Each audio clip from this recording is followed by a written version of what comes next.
క్రీస్తునందున ప్రియులకు ప్రేమతో వందనాలు తెలియజేయుచున్నాను. ఈరోజు దేవుడు మనకు చేస్తున్న వాగ్దానం ఏమిటనగా సామెతల గ్రంథం 11వ అధ్యాయము 17వ వచనం. దయగలవాడు తనకే మేలు చేసుకొనును.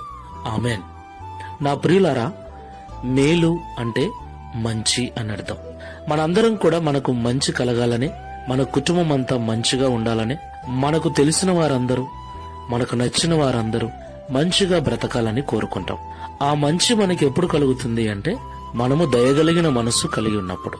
ఇతరుల పట్ల వారి యొక్క దీన స్థితిని, హీన స్థితిని చూసి అసహించుకొనకుండా వారి ఎడల దయ కలిగి వారికి తగిన సహాయం మనం అందించినప్పుడు దేవుడు మన మీద దయ చూపించి మనకు మేలు చేస్తాడు.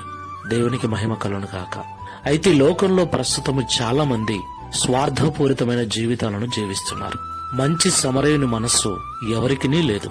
ప్రతి ఒక్కడు కూడా తాను బాగుంటే చాలు, తన కుటుంబం బాగుంటే చాలు, తన వరకు తానే చూసుకుంటున్నాడు, కానీ ఇతరుల గురించి అసలు పట్టించుకోవట్లేదు. ప్రియ క్రైస్తవులారా, దేవుడు మనకు చూపించిన ప్రేమ మనము కూడా చూపించాలి. క్రైస్తవ్యం అంటే ఇతరుల పట్ల ప్రేమ, జాలి, కనికరము కలిగి వారికి తగిన సహాయాన్ని, మనకు చేతనైన సహాయాన్ని వారి పట్ల చేయటం, క్రీస్తు ప్రేమను చూపించటం. ఈ మాటలు వింటున్న మనమందరం కూడా ఒకసారి పరిశీలన చేసుకుని ప్రార్థన చేసుకుందాం.